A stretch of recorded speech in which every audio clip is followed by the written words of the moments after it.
Hello, everybody, and welcome to Manfred Plus Magic. We are doing a tier list today. The Precon Commanders, the main Precon Commanders on the face of the box. Here we go. Let's get started all the way back from 2012. We have the Mimoplasm. Mimoplasm is cool. He's like the only ooze commander, but the fact of the matter is he's like a C tier. This is as a commander, this is going like as a commander.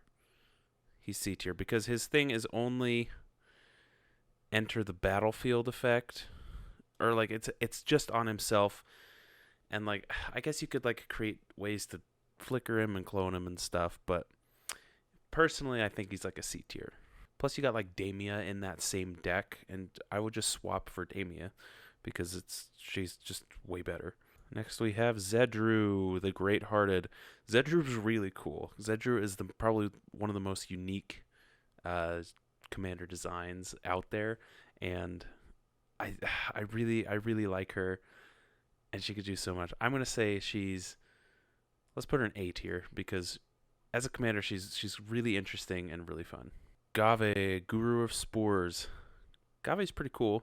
The Fungus Commander. He's pretty cool. I really like him. I feel like he could be a little bit more effective, but I don't know. That's just me. Let's put him in A tier as well. Riku of the Two Reflections. Riku's cool. I don't know. I feel like every time I play against him, it's like either really on point or he doesn't work at all. So it's kind of like is he gonna work? Is he gonna copy all the spells? Or are they gonna, what's gonna happen? I don't know. He's cool. I personally am going to put him in a B tier because I feel like he could also be more effective. Kalia of the Vast. Kalia S tier. No doubt. Every time you see a Kalia deck, you're like, frick, it's Kalia. He just put out creatures for free and they're massive. Oh, here comes Avacyn. She's free. Okay, well, it's S tier all the way. All right, that was a 2012 decks, 2013 decks. Here we go. Marith, Will of the Wild. Marith's okay. The 2013 decks were interesting. They had a lot of, if you spend this much mana, you get this many extra things, because of the commander tax, and you can add all that stuff. I just feel like Marith could be a little bit better. It was a little bit more effective. It's kind of like the Mimoplasm in that way, of like it enters the battlefield with the counters, and you can proliferate it kind of. Not as well in these colors, though. That's the thing. You remove counters, to make stuff or deal damage or put an elemental creature, and that can be cool. Yeah, and you can do combos, but I think personally it could be more effective. Let's put it in the C tier. Prosh, Sky Raider of Kerr. Prosh is cool.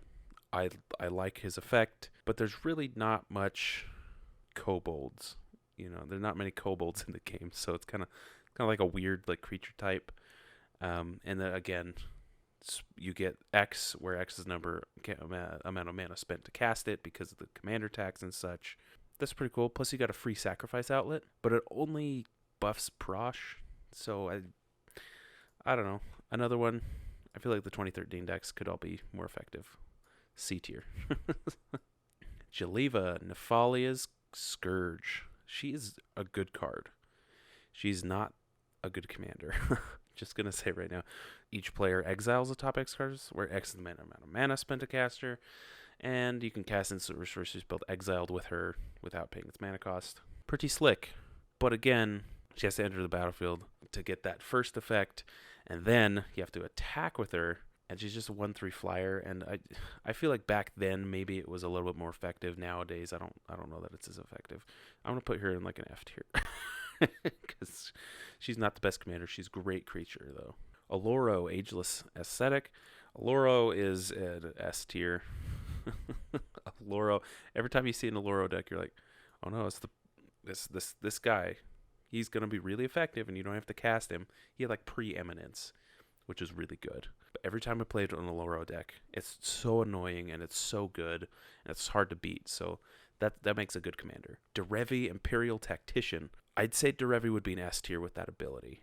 You put it directly onto the battlefield, just with that ability, and it's great. But has to enter the battlefield, or a creature has to deal combat damage to a player. That's good, and you like tap or untap, and you can make good combos. For me, she had a kind of like a blink or a tap effect, which is, I don't know. It kind of had like a weird balance for me because like everything in the deck was built towards blinking or flickering your creatures versus just tapping and untapping. So it kind of had this weird dynamic. But I'm gonna put Derevi in A tier. All right, Commander 2014. Here we go. Nahiri, the Lithomancer. This was all the Commander precons. Nahiri's good, but as Commander, I don't think she's that good. Equipments have a hard time, and again, back then, 2013-14, it was all about big Voltron creatures, make them huge and attack. And Nahiri was good because he had all the equipments, and her last ability is, yeah, you get an equipment, but like a -10 for an equipment that gives, I mean, +5/+5 in double strike is amazing, and equip 0, that's incredible. But is she going to stay out long enough for you to get that, you know? Plus it's in white, so it's gonna be hard to cast her in the first place. Anyway, I'm gonna put Nahiri. Let's put Nahiri in D tier. Teferi, solid blue. I think it's pretty good. Again, pretty expensive. The last one, the -10, you can activate loyalties of planeswalkers on any player's turn. That's awesome, but it's a -10. It takes 6 mana to get out in solid blue, which doesn't have that good of mana ramp. He's only got a +1. Great card. Probably D tier as well. I don't know. Maybe I'll put him in an F tier because, like I say, he's a good card, but he'd be better in like a Super Friends deck. Ob Nixilis, the Black Oath. I like him. He's still got a -8. I don't know. You get an emblem with pay 1 and a black, sack a creature, gain X life, and draw X cards with X to sacrifice creature's power. There are way better cards, you know, and you don't have to get this emblem. Plus, you have to pay for the emblem. You gain, or each opponent loses a life, and you gain life equal to life lost. That's a great +1 ability. But I'm gonna stick that in D tier. Deretti, Scrap Savant. This is the first Commander Precon I ever bought. He was really good. I didn't understand what he did at the time. I was like, oh, he's fine. But that solid red is kind of interesting. But you have this is meant to be artifacts, and artifacts have a lot of ways to get mana ramp out, right? Swap artifacts all day, and you can just keep discarding cards and drawing that many cards, and then just keep that flow going. And then if you get the emblem, you can just return artifacts all the time, and it's really good. And I feel like Deretti's he's so solid. I'm gonna put him in a B tier. I've seen some really good Deretti decks, and you can really utilize his abilities. Freyalise, Llanowar's Fury makes Llanowar elves for +2, and her -6 is just draw cards. So if she's out, she can just keep pumping her, drawing cards, pumping her, drawing cards, pumping her, drawing cards. And since it's not like a crazy big ult ability, people aren't going to target her, I feel like, as much. And she could just destroy an artifact or enchantment just on a stick. Yeah, if you're just running solid green, she's really good. I'm going to put her in A tier. All right, 2015 decks. Daxos, the Returned. I think they had one of the Tesas in that deck, and my buddy got this deck, and he just swapped her like immediately out swapped Daxos out immediately with Teysa because I feel like she's just that much better. You have to cast an enchantment, so you have to cast him, and then you have to cast an enchantment spell, and then you get experience counters, and then you have to pay 3/4. So first you get like a 1/1, and then you get a 2/2, and then a 3/3, etc., etc. But you have to pay 3 for that creature. He could have been utilized a little bit better. I don't know. I'm gonna put him in C tier. No, D tier. He's not the best commander, I feel like. Mixus of the Ismagnus.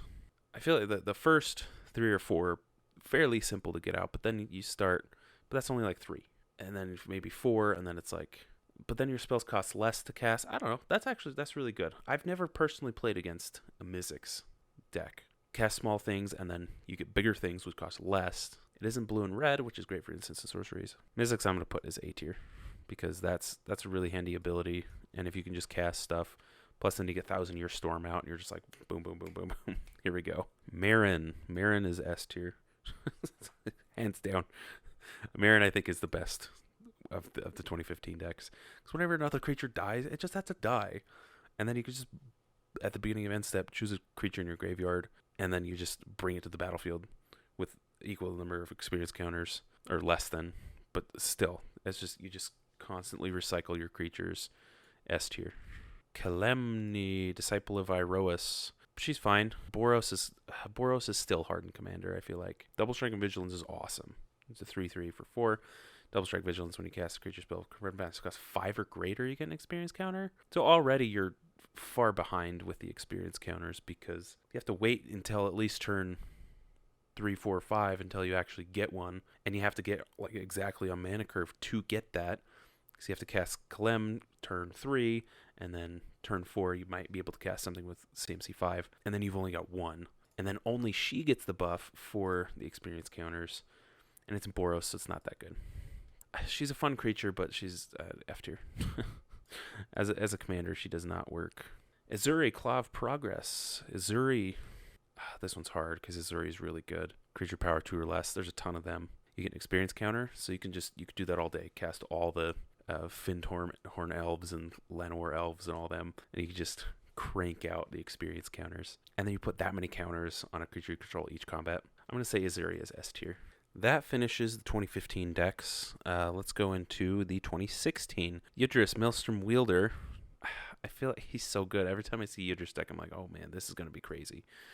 Let's put him in S tier. Saskia, the Unyielding. Never played against her. Oh, that's right. Yeah, she does damage to the player that, and she can pick and choose, which is a really cool effect. I wish it affected everybody, though. I think that would be even better. Like, choose a player, and then whenever that player's dealt damage, each other player takes that much damage as well. I think that would have been better. Let's put her B tier. Kaino Centirno. It was an interesting way to go for one of the Precon decks. And a 2/8 for 4 mana. That's crazy. It's hard to get through 8 toughness usually. But as a competitive thing, I don't know. It's hit or miss for him, or for them. I'm going to put a B tier. Atraxa, S tier. Don't even have to explain that. S tier every day. Every time Atraxa's played, everybody has to kill her immediately. S tier. Just, she's incredible. Brea, Ethereum Sculptor. Brea's interesting. Artifacts are my favorite thing in Magic. She's pretty cool. I'm gonna put her in A tier. I don't feel like she's up to S yet, just because if she had like one more ability that she could do with those things, I think it would have been S tier. Let's move on to the 2017 decks. These decks I feel like were the most pushed out of any of the Precons. Inala Archmage Ritualist. This is the one I got from my friend Matt. Thank you, Matt. I don't know. I gave you a kiss, whatever. You're just going to use the Eminence ability on her. Her second ability, tap 5 wizards and target player loses 7 life. That's pretty cool, but like if each player loses, because getting 5 wizards out is so hard, plus she costs so much in those colors. I don't know, she's a pretty fun commander, but I feel like she could be a little bit better. Let's put her... I'm kind of biased because I have this deck. I might just put her in C tier though, because that second ability could be way better. Edgar Markov is S tier. He's broken AF, and everybody knows why. Just free vampires every turn, and just go out of control. It's crazy. Arabo, Roar of the World. This is the one my wife has, actually. He gives a creature, specifically a cat. If it was any creature, I think that would be a little bit better. Specifically a cat, 3/3 until end of turn, every turn. But I feel like the way he was built was just, it was all equipments and all, more Voltron-y. So I don't know. I feel like he could have been a little bit better as well. I don't know. I'm going to put him B tier because he can be pretty nasty. But still, the weakest of the 4 here. The Ur-Dragon is S tier. Doesn't matter that he's 9 mana to cast. If he's on the command zone, all your dragons just cost 1 less all the time, which is stupid. So, S tier. All right, 2018 decks. I loved these decks. These ones are so cool. We got Aminatou, the Fate Shifter. Aminatou is super interesting, but I feel like the point of her is just to mess with the game rather than, I don't know, win. Personally, I don't know. She can win for sure. I don't know.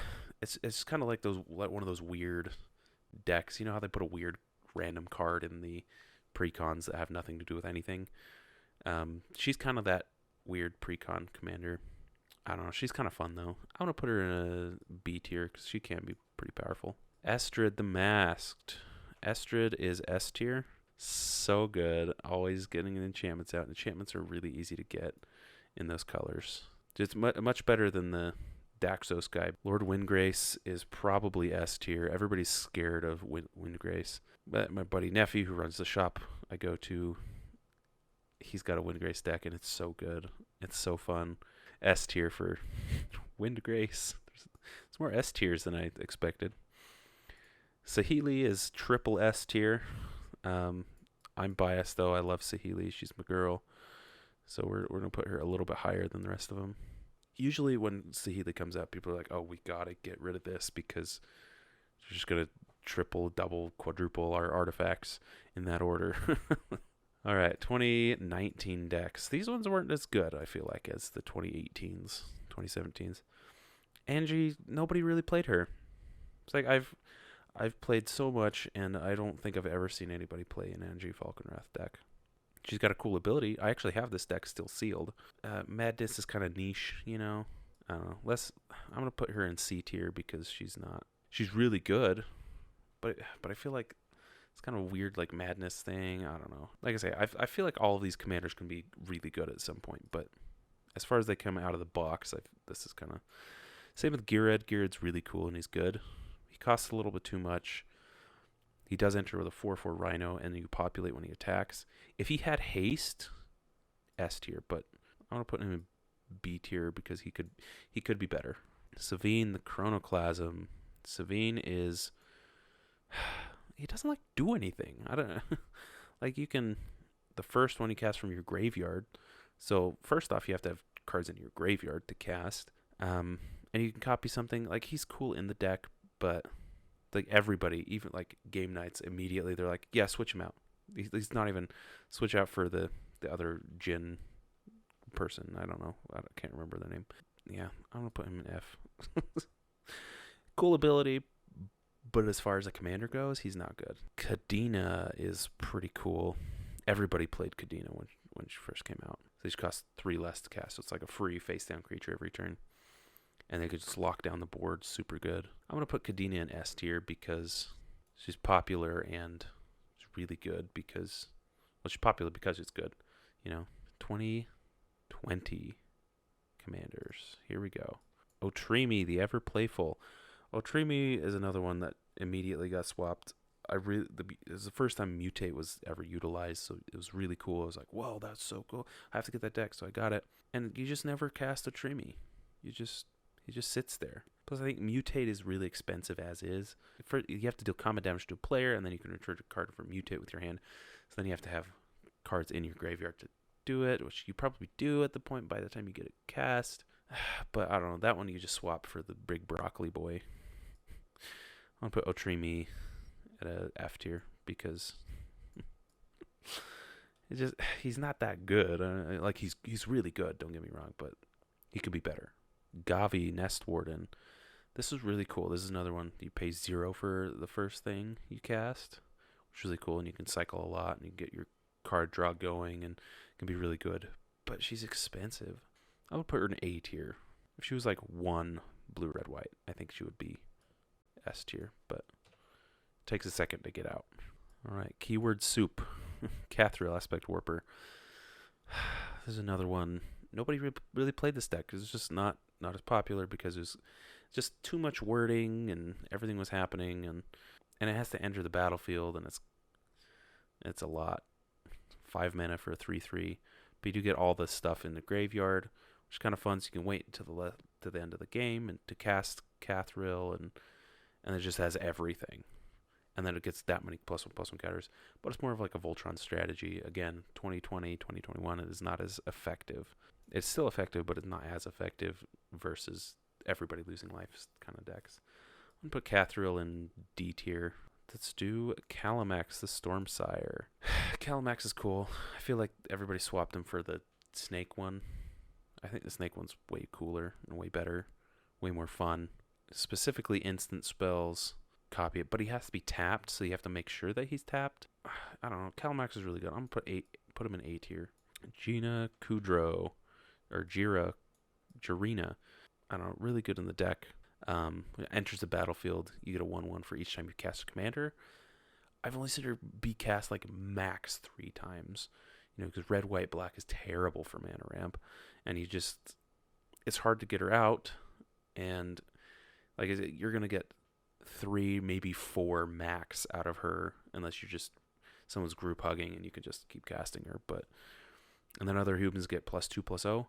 I mean, that's good, but you could by the time you get enough, if you get 2 soldiers out, you've already got 2 anthems out anyway. So I don't know. I don't know. Let's put her in D tier because I feel like she could be better. All right, on to the weird stuff here. The most recent stuff. Let's do Anawan, the Ruin Thief, the weird Zendikar ones that kind of just popped out of nowhere. Which is kind of cool though, because they're like $20 for the whole commander deck, and they have some pretty good reprints in the most recent ones. So I kind of like them. Anawan, Mill is getting way better in Commander. Used to be like you can't run Mill at all because that's unless you're milling yourself and get Lab Maniac out or something. But I guess you do draw cards as well, and you get creatures, and usually rogues can just sneak through and deal combat damage. But to what end? I mean, I guess you can get some good stuff out, and you're drawing cards, you're dealing a little bit of damage at a time, but not enough to be that effective. I haven't ever seen this do that well. But he's really annoying, and he's kind of cool. But I'm going to put him in B tier. Oban, Moldiah Ancestor. I actually bought this one. You're going to at least get a 3/3. You can make him bigger with his landfall ability, which is really cool. And there's lots of landfall stuff, especially with the Zendikar set that came out with it. I'd almost just swap him out because unless you're like running Land Matters deck and lots of elementals and landfall stuff and stuff from like the Zendikar sets, he can be really good, and I like him. I'm gonna put him I'll put him B tier with the other guy because I feel like he's kind of boring in my opinion. I don't know, unless you like land creatures, then he's great.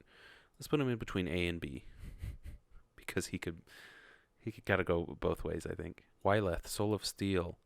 He's kind of cool. I've seen this deck a couple times. He's not that effective though, because you have to attach equipment to him, and then you can draw a card. He's like good card draw in Boros, or Lorehold now, I guess. I don't know. I use this more as a card draw engine more than a commander, in my opinion. Let's put him in C tier. I'm gonna put him in D tier because he's not as effective as another Boros commander, I feel. Ayesi, Tyrant of Gyre Strait. Serpent, 5/5. You play an additional land, and you draw a card with Landfall. Really good abilities. But I think everybody who bought this deck immediately took it apart and put it in there. Oh, what is the other one? Tatiova, the other one. It's because that one gains you life and you draw a card, and it's 1 less mana, and there's plenty of play extra land cards anyway, so this is kind of like a mash between 2 cards, and he's really good.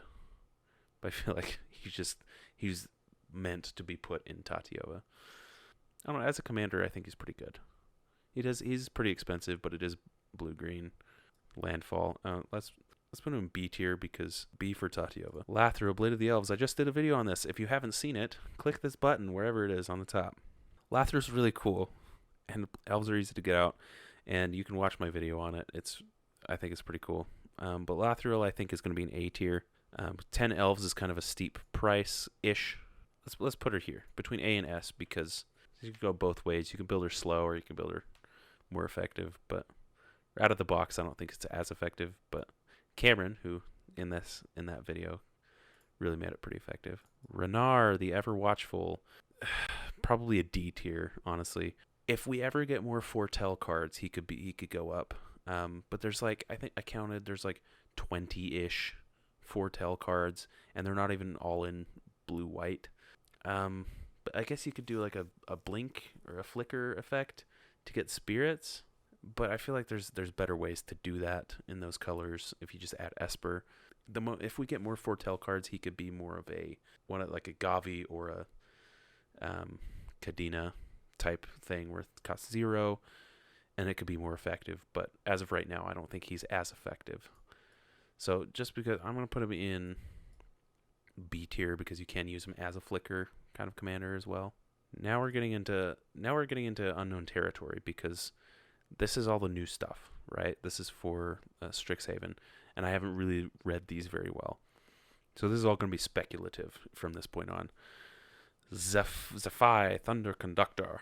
Dun dun dun dun dun dun. Magecraft. Whenever you cast a spell, or cast or copy an instant or sorcery spell, scry 1. That spell's mana value is 5 or greater. Create a 4/4 elemental. That spell is 10 or greater. Deals 10 damage to an opponent chosen at random. Oh, that's kind of fun. I can smell Tybalt brews coming. You can scry 1, get through your deck a little bit faster. If it's 5 or greater, you create a free 4/4 creature. But again, 5 or greater in red-blue it starts getting harder. If you put this in like the Mizzix deck, that could be cool. I think that would be way better. Put this in the Mizzix deck because then you can just cast bigger and bigger things and then get more and more 4/4 blue. Okay, this is I'm putting this inside the Mizzix card right here. This is we're gonna have this peek out just a little bit. But it's lower than it too. But it's down there because it's a really cool card and it's really good. I don't know. I mean, if it's your commander, then you could use it pretty effectively. But yeah, I think it'd be better in the Mizzix deck. Adrix and Nev, twin casters. Ward 2. I think Ward is cool. I have seen this. Whenever a creature becomes a target of a spell or ability and opponent controls, counter it unless they pay 2. It's just on a stick. That's so cool. One or more tokens will be created under control. Twice that many tokens are created instead. That's so good. Oh, and in green and in blue. Oh, it's so good. Oh, that's gonna be cool. And then you've got a free counter spell at all times on the commander itself, which is amazing. That's gonna go S tier. That's gonna be broken and stupid, and I love it already. Willow Dusk Essence Seer. Let's see what she does. Dryad Druid. 3/3 for 3. Tap. Pay 1 and tap. Choose another target creature. Put a number of counters, +1/+1 counters on it equal to the amount of life you gained this turn, or the amount of life you lost this. Okay. So you do either or, whichever is greater. Okay. Activate only as a sorcery. I feel like that's better in the deck. You got it because you got to gain life, right? If you had a what is it called? The green, white, black. I can't remember what that's called off the top of my head right now. But green, white, black, and you put in because the white gives you a ton of life gain, more so than black does it too, but not as effectively as white, I believe. It only affects itself, right? So it only puts counters on itself, and you can only do it as a sorcery, and it's equal to the amount of life you lost or gained. So yeah, I think it's cool, but if you beef itself inside the deck, then it's cool. But I think it would be better within a different deck. So I'm gonna put that in. D tier because I don't know. Maybe I'm wrong. Maybe it'll be really cool, and I'll be proven wrong. Ooh, we got Brina the Demagogue Bird Warlock. Ooh, it's an owl. I think this was in one of the preview art things. 1/3 flying. Whenever a player attacks one of your opponents, if that opponent has more life than another of your opponents, that attacking player draws a card and you put 2 counters on a creature you control. So you want everybody to attack each other, but not you. So they have to go back and forth to gain life or to lose life. So that's kind of cool. So you're kind of pitting people against each other, which is really a commander type thing to do. So that's really cool. And then it beefs your own creatures, but it isn't black and white, which is kind of weird for that kind of an effect. I don't know, maybe they'll do stuff with that in the set. I don't know. For right now, I'm gonna put it in B tier. I feel like that could be really effective, and I love the politics of it. Oscar the Reconstructor, Giant Artificer, 4/4 mana. Vigilance. Pay 1, sacrifice an artifact. Target creature you control is +2/+0. Okay. Sacrifice artifact. Pay X, tap it, exile an artifact with converted mana cost. With mana value, sorry. X from your graveyard. Create 2 tokens that are copies of the exiled card. Activate only as a sorcery. So that one you can only do as a sorcery as well. But also you create 2 copies of it? Oh my gosh, you just have all the swords. And it's any artifact, it's not just a equipment, which is better. That's just so much better. You have all the swords, you got all the worm coil engines, you got all the Bosch iron golems. Well, not him because he's legendary, but you get it. And you create 2 copies of them. That's so good. Of course, you do have to exile it, but so you put a sort of feast and famine out, and then it goes to the graveyard somehow, and then you just make 2 more copies of it. Oh, that's so good. That'll be fun. That's gonna be cool. And you can just give your creatures a buff if you'd like. I'm gonna put him S tier. I think that's gonna be really effective and really fun and really stupid. Awesome. Well, thank you so much for watching, guys. I love this. This was fun.